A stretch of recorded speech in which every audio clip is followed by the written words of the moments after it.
Son ambition était de devenir avocat et juge. Il fut aussi député et président de l'Assemblée nationale. Bienvenue à Mémoire de député.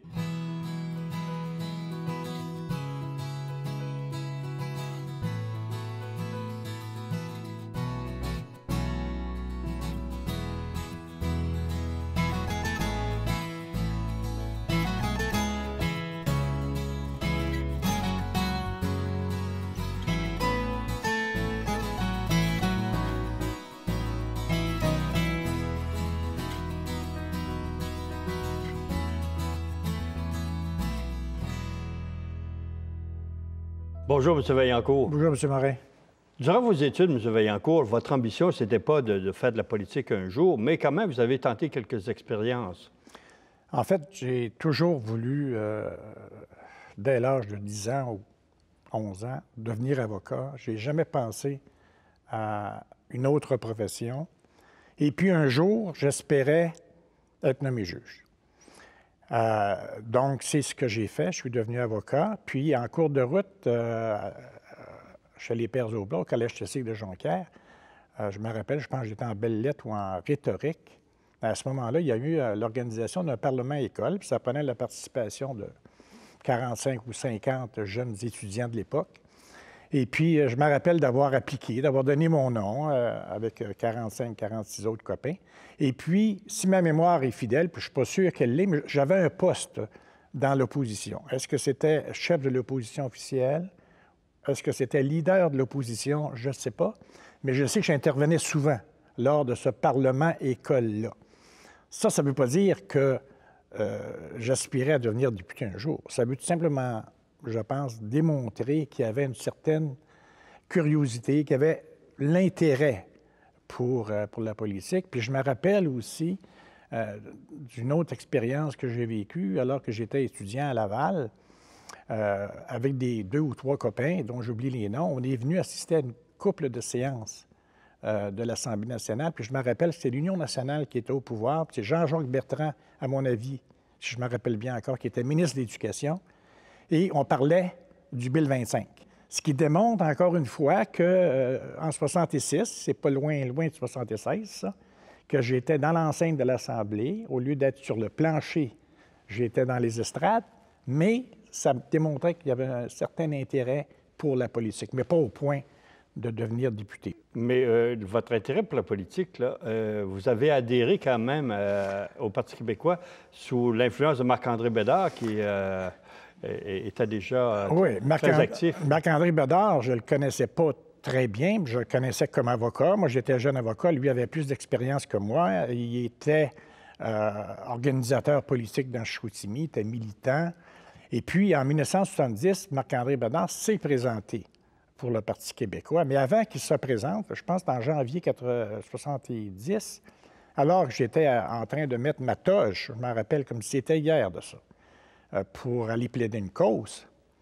À ce moment-là, il m'a demandé si je serais intéressé à acheter ma carte du Parti québécois.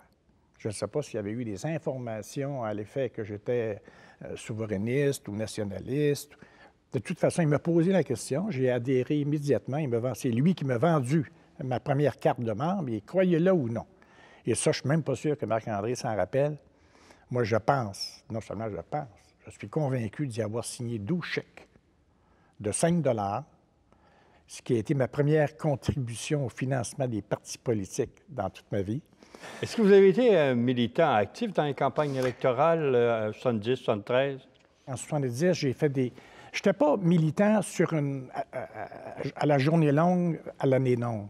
Moi, j'étais militant seulement durant les campagnes électorales. Puis mon rôle précis, c'était à l'occasion de faire des discours politiques pour des Marc-André Bédard en 70 et en 73, et également pour les candidats du Parti québécois qui se présentaient dans Dubuque.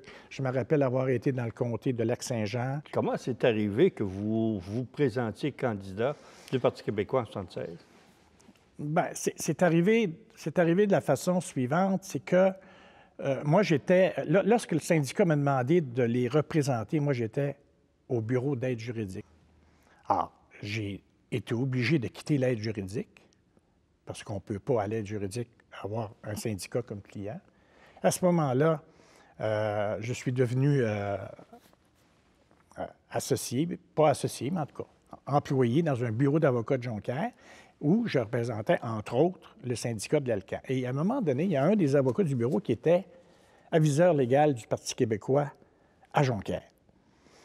Il savait que j'avais ma carte de membre du Parti québécois, puis à un moment donné, je ne sais pas quand, mais durant l'année 1976, en juin ou juillet, les élections ont eu lieu le 15 novembre. La convention du Parti québécois à Jonquière, je pense, a eu lieu en octobre, fin de septembre, début octobre 1976. Il me dit, Claude, ton nom est sorti sur une liste éventuelle de candidats pour le Parti québécois à Jonquière. Ah, j'ai dit oui, à ma grande curiosité.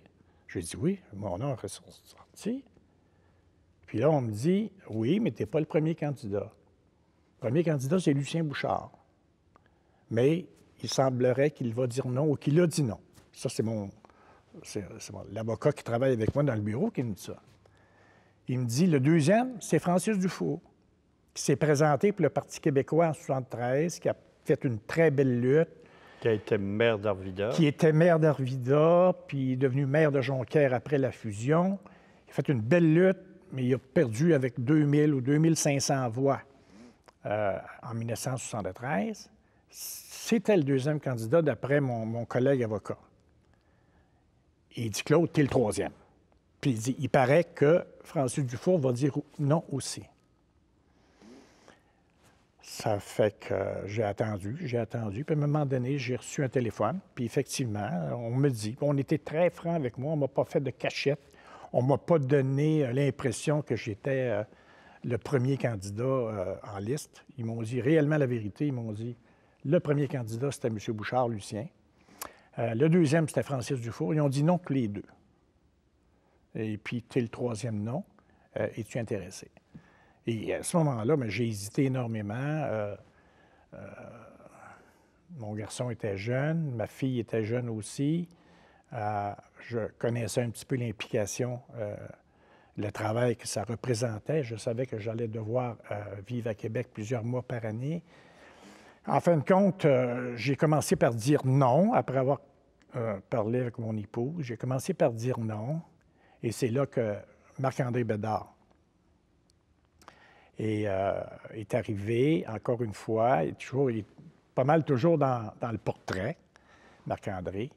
Et puis là, il a dit à Francis, il a dit à Lucien, puis il a dit à moi, quand vous allez sortir de la maison ce soir, il y en a un de vous trois qui va être candidat. Il y en a un de vous trois qui va avoir dit oui.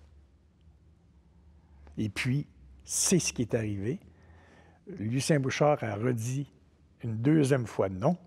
Francis Dufour a redit non, après consultation avec leur épouse. Puis moi, je suis sorti, puis après consultation, j'ai dit oui. Vos organisateurs en 1976, est-ce que c'était les bonzes du Parti québécois dans la région ou c'était les travailleurs syndiqués de l'Alcan? Ah, effectivement, l'organisation électorale dans Jonquière a toujours été très forte. Le membership a toujours été excellent. De telle sorte que, oui, il y avait des travailleurs de l'Alcan qui étaient non seulement membres du parti, mais qui étaient des travailleurs dans leur coin de quartier, dans leur rue.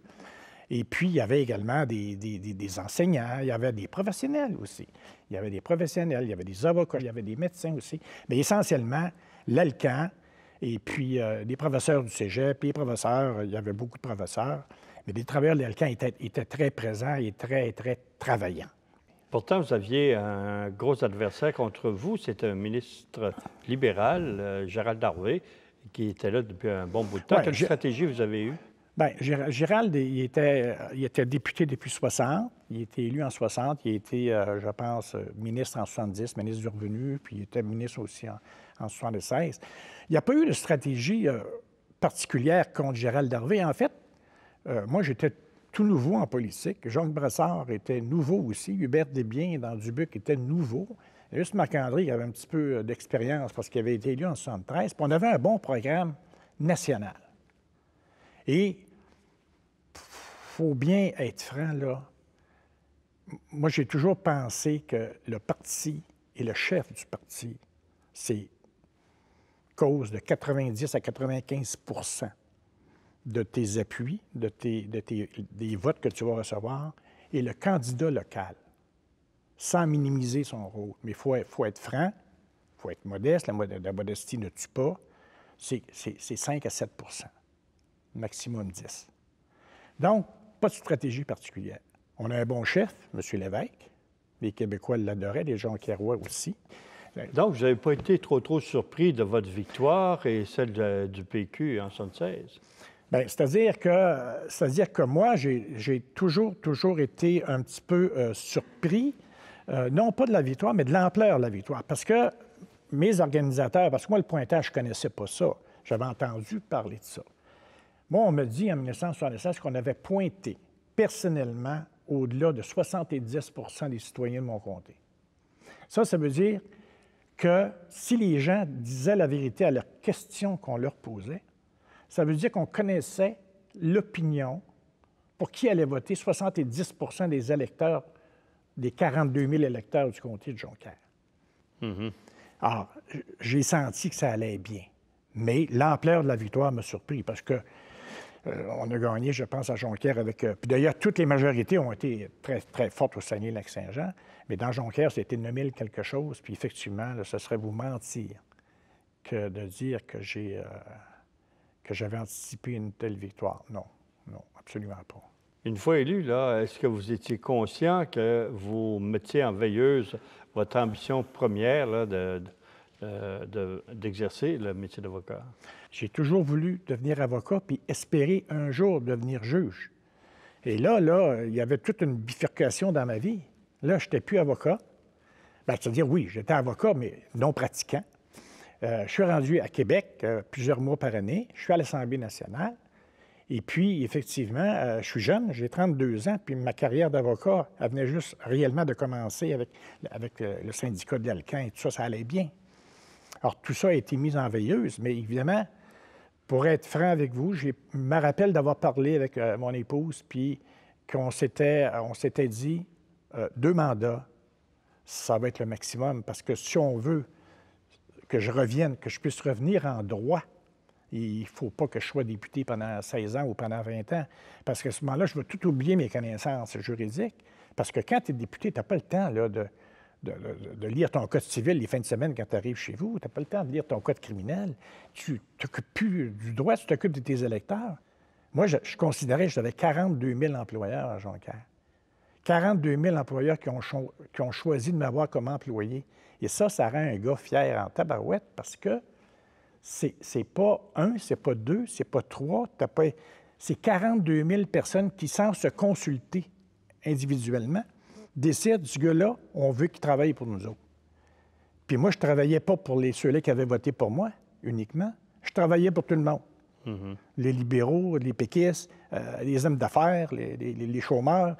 J'étais tellement fier parce que c'est un X au bout de ton nom. Quand ils mettent un X au bout de ton nom, c'est parce qu'ils veulent t'engager. L'accueil à Québec, là, vous arrivez, un groupe de nouveaux, c'est presque tous, à l'exception de 6 qui étaient là avant.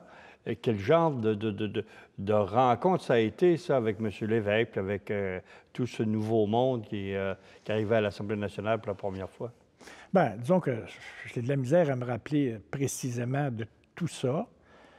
Mais ce que je me rappelle, c'est que dans les jours suivants, le 15 novembre, on a tous été convoqués, tous les nouveaux élus et tous les candidats, en fait, élus ou défaits du Parti québécois. Ça, c'était la première rencontre à Québec. Puis là, évidemment, c'était impressionnant parce que là, on rencontre non seulement ceux qui ont été élus, mais on rencontre tous ceux qui se sont présentés. Des gens dont on connaissait seulement les noms pour la plupart. René Lévesque, je l'avais rencontré une couple de fois, mais Jacques Parizeau, je ne l'avais jamais rencontré. Je connaissais le nom. Camille Lorrain, je ne l'avais jamais rencontré. Je connaissais le nom. Bernard Landry, je ne l'avais jamais rencontré non plus. Marois, et ainsi de suite. Yves Duhem, les autres. J'ai appris à les connaître plus tard. Puis là, évidemment, tous les autres députés, comme moi, qui sont tous des nouveaux, qui n'étaient pas là en 73, et qui arrivent en 76, puis on vit tous la même expérience. Donc, ce n'est pas un accueil particulier pour Vaillancourt ou Brassard. C'est un accueil, on s'accueille mutuellement. Et quelle tâche on vous a confiée là, pour commencé votre apprentissage à l'Assemblée nationale? Bon, rien de particulier. Je ne sais pas si ça a changé aujourd'hui, mais dans ces années-là, en 1976, c'est le leader du gouvernement qui nous a demandé, qui demandait à chacun des députés quels étaient nos champs d'intérêt, dans quelle commission parlementaire on voulait participer. Moi, je ne me rappelle même pas des commissions parlementaires pour lesquelles j'ai manifesté de l'intérêt, mais certainement la justice, certainement le travail, parce que je représentais des travailleurs, la justice, évidemment, peut-être quelques autres commissions, mais j'ai surtout, moi, souhaité dès le départ. Je n'ai jamais aspiré à être ministre, je n'ai jamais aspiré à être président de l'Assemblée nationale, mais je savais qu'il y avait des présidents de commissions parlementaires. Puis moi, je me disais, bien, je suis avocat, puis président, bien, ça interprète le règlement de l'Assemblée nationale, on étudie des articles de loi, on les adopte, on les amende, on fait des sous-amendements. Puis je me semble que le fait d'être avocat, ça doit aider. Mm-hmm. Et puis, effectivement, j'ai manifesté mon intérêt excusez, à Robert Burns, qui était le leader du gouvernement à ce moment-là. Et puis, c'est de même que on m'a attribué le poste ou la fonction de président de commission parlementaire. Et j'ai eu à présider de très nombreuses commissions parlementaires, beaucoup de très importantes. Je sais que j'ai été le second de Jean-Guy Cardinal durant toute la loi 101. Ça a brassé pas mal l'étude article par article de la loi 101 au printemps de 1960, été 77. Je me rappelle qu'on siégeait tard et puis Jean-Guy Cardinal ne pouvait pas. Il était vice-président de l'Assemblée nationale et puis il ne pouvait pas à ce moment-là faire le travail seul. Et puis il avait décidé de demander mon appui. Alors, à tous les jours, pendant de nombreux mois, parce que ça a été long, on travaillait à la loi 101. Et c'est même que j'ai appris un petit peu là, à présider une commission parlementaire. Puis il faut dire que j'aimais ça. Oui, vous étiez à l'aise là-dedans? Oui, j'étais à l'aise là-dedans. Peut-être pas au départ, là, mais je pense que juste le fait d'être avocat, en partant, on a un avantage un petit peu sur les autres. Et puis, j'aurais pu ne pas aimer ça, j'aurais pu détester ça peut-être, mais j'ai adoré présider des commissions parlementaires. Et puis, à ce moment-là, jamais, j'ai comme aspiration de devenir président de l'Assemblée nationale. Mais pour être bien franc avec vous, je me suis dit, pourquoi pas vice-président de l'Assemblée? Dans le travail de député, est-ce que vous trouviez astreignant les allers-retours, traverser le parc, les allers-retours Saguenay-Québec, les activités sociales, les activités politiques de fin de semaine, le travail de député à Québec et dans le comté? Bon, moi, ce que j'ai trouvé difficile, c'est pas nécessairement les allers-retours Québec-Saguenay-Lac-Saint-Jean. J'ai été étudiant à Laval pendant 4 ans. Mais dans un comté comme Jonquière, ou Chicoutimi, ou Dubuque, ou Roberval, ces comtés-là, dans une région comme la nôtre, c'est que tu es invité partout. Des soirées de club d'âge d'or, lancer la première balle d'un tournoi de baseball, mettre la rondelle au jeu dans un tournoi de hockey, assister à une réunion de la Chambre de commerce, invité à prononcer une conférence devant le Club Richelieu. Fait que moi, tous les vendredis soirs, vers 5 heures, ma secrétaire du Saguenay, à Jonquière, arrivait à la maison, à mon domicile, donnait à ma femme une liste de mes activités pour la fin de semaine. Et puis là, elle disait, j'ai promis à tout ce monde-là que M. Vaniaco irait faire un tour. Et les soirs, là, le vendredi soir ou le samedi soir, il y avait partie d'âge d'or, telle paroisse, 9h30. 10h30, telle autre paroisse, une autre danse, un autre club d'âge d'or. À chaque fois, tu prends un petit verre. À chaque fois, 1 heure plus tard, tu t'excuses parce que tu es attendu ailleurs. Et ça, j'ai fait ça quasiment toutes les fins de semaine. Que l'Assemblée soit en session ou non, c'est la même chose. Il fallait faire ça parce que à Montréal, j'ai déjà eu connaissance d'un sondage où il y a beaucoup de citoyens qui ne sont même pas au courant du nom de leur député fédéral ou celui qu'ils représentent à l'Assemblée nationale du Québec. C'est impersonnel. Mais à Chicoutimi, puis à Jonquière, puis dans Dubuque ou dans Roberval, quand on élit Claude Vaillancourt, on élit Marc-André Bédard, on veut le revoir. Mes employeurs, mes 42 000 employeurs, mes 42 000 X, là, je n'ai pas eu 42 000, mais je n'ai eu beaucoup de X.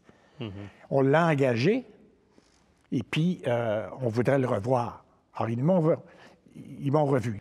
Comme député dans votre région, là, il y avait un ministre très fort au Saguenay-Lac-Saint-Jean, Marc-André Bédard. C'était votre voisin de comté. Oui. Jonquière, Chicoutimi. Ami et voisin de comté. Oui, mais on connaît aussi traditionnellement la rivalité qu'il y avait entre Jonquière et Chicoutimi. Est-ce que vous aviez de la difficulté à implanter, développer des projets qui risquaient de s'en aller dans le comté de Marc-André Bédard? Disons, pour être bien franc avec vous, il y a des gens, je tairai les noms, mais qui étaient des conseillers municipaux de Jonquière à ce moment-là. Des libéraux notoires. Ça, c'était leur argument numéro 1 contre le député de Jonquière, Claude Vaillancourt. Puis il avait toujours peur que Marc-André Bédard tire la couverte du côté de Chicoutimi tout le temps, alors qu'en vérité, puis en réalité, Marc-André Bédard, j'ai eu besoin de son soutien, puis je l'ai eu dans plusieurs dossiers importants que j'ai réalisés pour Jonquière. Et bien souvent, quand la porte d'un ministre m'était fermée, je cognais à la porte de Marc-André Bédard où je l'appelais, puis c'est lui qui faisait le contact pour faire en sorte que le ministre en question me reçoive.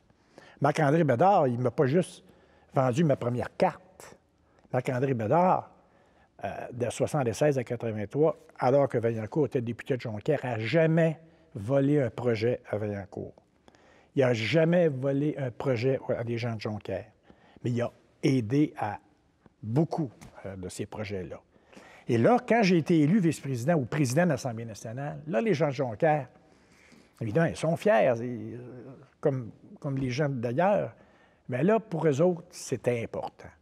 Parce que là, on pouvait dire Jonquière n'a pas de ministre, mais Jonquière, dans un sens, a un ministre parce qu'il est ministre de l'Assemblée nationale, il est président de l'Assemblée nationale. Ça, les gens de Jonquière, je peux le dire, ils ont été fiers de ça. Ils étaient contents de ça.